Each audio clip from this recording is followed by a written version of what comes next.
बिस्मिल्लाहिर्रहमानिर्रहीम। अस्सलाम वालेकुम नादरीन, आप यूट्यूब चैनल देख रहे हैं। मैं इमरान खान हूँ। नादरीन, दरियाओं की सूरत हाल मैं आपको बताता हूँ, लेकिन सबसे पहले मैं आपको ये बताऊँ कि इसके बाद जो मेरा नेक्स्ट वीलॉग होगा वो लाइव होगा और उसमें हम 6 घंटे तक आपके साथ मौजूद रहेंगे। मेरे साथ हमारे बहुत सारे साथी हैं पाकिस्तान के मीडिया के। ये वो तमाम लोग हैं जिन्होंने रियासत के सामने घुटने टेकने से इनकार किया। ये वो तमाम लोग हैं जो अपनी पूरी ताकत के साथ खड़े रहे। इनमें हमारे साथ समीना पाशा साहिबा मौजूद होंगी, खातून है, मैंने सबसे पहले उनका नाम लिया। और यह मकबूल जान साहब, हारून रशीद साहब, हमारे साथ समी इब्राहिम साहब होंगे, साबिर शाकिर साहब होंगे, उमर दराज गोंदल साहब होंगे, हमारे साथ सभी काजमी साहब होंगे और मेरे बड़े प्यारे दोस्त मेरा भाई सिद्दीक जान मेरे साथ मौजूद होंगे। और बहुत सारे हमारे दोस्त हैं मीडिया के जो हमें ज्वाइन करेंगे। हम एक टेलीथॉन करने के लिए जा रहे हैं और ये लाइव टेलीथॉन होगी। जो दरियाई इलाके हैं जहाँ पे सैलाब आया वहाँ से सारी सूरत हाल आपके सामने रखेंगे। हमें किन चीज़ों की ज़रूरत है, हमें क्या करना पड़ेगा, किस तरीके से पाकिस्तान को इस आफत से बचाया जा सकता है। देखें, ये बहुत बड़ी आफत है, ये कोई छोटी मुसीबत नहीं है। इंडिया के अंदर बहुत नुकसान हुआ है, पाकिस्तान के अंदर भी बहुत नुकसान हुआ है। मैं अभी आपके सामने चीज़ें रखूंगा, लेकिन पाकिस्तान टाइम के मुताबिक रात 8 बजे से ऑनवर्ड हम एक टेलीथॉन करने जा रहे हैं जिसमें हम सारे पाकिस्तानी अपने अपने तौर पे सैलाब मुतासरीन की मदद करेंगे। हम सारे मिलकर फंड रेजिंग करेंगे और फिर उस फंड को सैलाब मुतासरीन के लिए हम खर्च करेंगे। हमने एक चीज़ का तहैया किया सब लोगों ने मिलकर कि हमने किसान को वापस खड़ा करना है, ख़ास तौर पे छोटे किसान को जिसकी फसल तबाह हो गई, जिसका खेत तबाह हो गया। हम उसे कैसे सहारा दे सकते हैं, नए बीज के साथ, खाद के साथ, उसकी फसल के अंदर हल चलाकर, और बहुत सारे मल्टीपल तरीके हैं वो भी हमने करने हैं। लेकिन पहले जो है वो रेस्क्यू का काम है, रिलीफ का काम है, उसके अंदर हम जो कर पाएंगे पहले वो करेंगे।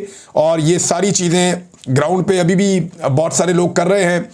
हम खुद ग्राउंड के ऊपर हमारी टीमें ये काम कर रही हैं और आने वाले दिनों में हम बड़ी तेज़ी से ये काम करेंगे। और इसके लिए ये एक टेलीथॉन जो आज शुरू हो जाएगी रात 8 बजे पाकिस्तान टाइम के मुताबिक, और ये हम तकरीबन 5 घंटे इसको 5 से 6 घंटे में इसको जारी रखेंगे।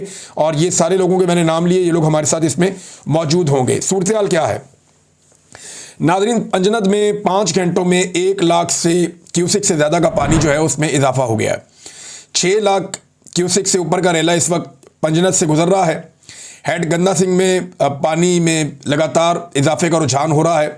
हालांकि इंडिया में बारिशें रुकी, इसके बावजूद जो पानी का फ्लो है, जो पीछे से पानी आता चला जा रहा है, वो रुक नहीं रहा।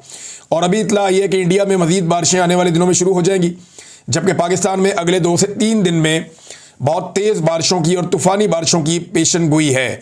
बेशतर अजला के अंदर ये बारिशें हो सकती हैं, ये 9 सितंबर 10 सितंबर इन दिनों के अंदर। तो सूरत हाल अभी गंभीर है और हमें किसी बड़े चैलेंज का खुदा न खास्ता सामना करना पड़ सकता है। लेकिन जो अब तक की है डिटेल वो मैंने आपके सामने रखी। मुल्तान में इमरजेंसी नाफिज हो गई है। वहाँ पे जलालपुर पीर वाला का जो मुख्तलिफ बंद थे, जो ब्लॉकेज लगे हुए थे पानी के आगे, वो टूट गए हैं। और उसके बाद दर्जनों देहात और दर्जनों बस्तियाँ ज़ेरे आब आ गई है। ये पीर महल का इलाका पूरा का पूरा डूबा हुआ है। मुल्तान की सराउंडिंग में जो एरियल व्यू लिया है मीडिया के लोगों ने, उससे पता चलता है कि सारे के सारे इलाके डूब गए हैं और वहाँ पे इमरजेंसी नाफिज की गई है। पंजाब हुकूमत ने भी ये कहा है कि इस तरफ जाने से गुरेज करें लोग और इंतज़ामिया की बात माने।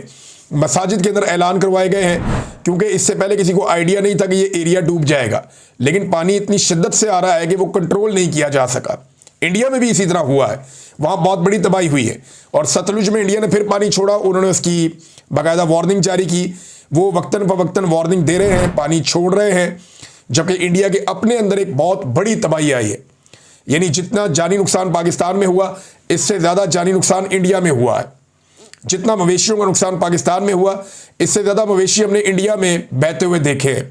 बल्कि बहुत सारे मवेशियों की लाशें उनकी बहती हुई पाकिस्तान आ गई हैं। बल्कि उनकी कुछ डेड बॉडीज़ के बारे में खबरें चल रही थी कि इंडिया के साथ दरिया में वहाँ से कुछ डेड बॉडीज़ पाकिस्तान भी पहुँची हैं, इंसानों की भी। एहसन इकबाल साहब जो हमेशा बड़ी लंबी प्लानिंग करते हैं, लंबी बात करते हैं, तो एहसन इकबाल साहब ने बताया और ये इस बात का एतराफ़ किया कि सैलाब ने हमें 30 साल पीछे धकेल दिया है। ये एहसन इकबाल साहब कह रहे हैं। अब मुझे ऐसा लगता है कि ये वो कह रहे हैं हमारी 30 साल की जो मेहनत है वो सैलाब बहाकर ले गया है। सैलाब से सड़कें, रास्ते, पुल और देहात सारे हमारे तबाह हो गए हैं, ये एहसन इकबाल साहब ने कहा। फिर एक और जगह पे एहसन इकबाल साहब कहते हैं कि ये भारत ने हमसे बदला लिया अपनी शिकस्त का। देखें, भारत के अंदर जो तबाही हुई है वो पाकिस्तान से ज़्यादा हुई है। उनका किसान पाकिस्तान से ज़्यादा मुतासर भी हुआ है, उनके देहात, उनकी फसलें भी तबाह हुई हैं। उनके मवेशियों का नुकसान बहुत बड़ा है, जानी नुकसान भी भारत में बहुत बड़ा हुआ है। तो उनका नुकसान हुआ और हमारा भी नुकसान हुआ। इसको आबी जारहियत नहीं कह सकते, ये बात पाकिस्तान के वज़ीर दिफा ख्वाजा आसिफ खुद अपने मुंह से कह चुके हैं। अब इंडिया में डाल के तो आप नहीं बच सकते ना। जो बंदोबस्त आपने करना था, दरियाओं के रास्ते में सोसाइटियां बन गई, उनके रास्ते रोक लिए गए, ये तो होना था। फिर एक कुदरती आफत है, बहुत ज़्यादा पानी आया, तो डेफिनेटली उसने अपने रास्तों से गुजरना था। जब आप रास्ते ब्लॉक करेंगे तो पानी अपने रास्ते बदलेगा। तबाही तो ज़्यादा इंडिया में आई है, पाकिस्तान ने तो ऐसा लगता है खुद तबाही को दावत दी है। हमारी बैड गवर्नेंस की वजह से, नाकिस प्लानिंग की वजह से भी हमें मार पड़ी है। तो नाजरीन, इस वक्त यानी इंडिया में तो बारिशें उसी वक्त हो रही थी ना, वहाँ तो सैलाब का उनको आइडिया नहीं, मौका ही नहीं मिला संभलने का। लेकिन हमें तो पहले से हम आगाह हो गए थे कि इतने दिनों के बाद आ रहा है। इसके बावजूद हम अपने मवेशियों को, अपने लोगों को, अपने नुकसानात को कम करने में हम कामयाब नहीं हुए। ये एक एहसन इकबाल साहब का एतराफ़ है बैड गवर्नेंस का। यानी अब वो सैलाब के खाते डालेंगे अपनी सारी नाकामियों को। ये जो आगे आने वाले दिनों में महंगाई आएगी, जो बेरोज़गारी आएगी, जो गुर्बत आएगी, जो परेशानी आएगी, एहसन इकबाल साहब ने उसको सैलाब के खाते में डाल दिया। बांग्लादेश में बहुत सैलाब आते हैं, उन्होंने कभी ऐसा नहीं कहा कि हम 30-40 साल पीछे चले गए। वो दोबारा खड़े होते हैं, फिर से अपने आप को बनाते हैं, और 2 साल के बाद पता भी नहीं चलता कि वहाँ कोई मुसीबत आई थी। अब इंडिया में पाकिस्तान से तकरीबन आप एक जैसा कर लें चले, जैसा सैलाब पाकिस्तान में आया वैसा ही इंडिया में भी आया। लेकिन इंडिया में किसी ने नहीं कहा कि वो 30 साल पीछे चले गए। आप 1-1.5 साल के बाद, 2 साल के बाद देखिएगा इंडिया में सारी चीज़ें नॉर्मलाइज हो जाएगी। लेकिन पाकिस्तान में क्योंकि हुकूमत अवाम के ऊपर ही छोड़ देती है, वो मुतासरीन के ऊपर ही छोड़ देती है कि अपनी कमर खुद ही सीधी करो, अपना इलाका खुद ही ठीक करो, अपने मामलात को खुद बेहतर करो, लिहाजा यहाँ पे फिर चीज़ें जल्दी ठीक नहीं होती। तो इस तरह के बहाने बनाए जाते हैं, जनाब सैलाब की वजह से हम तबाह हुए, वरना हम तो बहुत कोई स्विट्ज़रलैंड बनने जा रहे थे।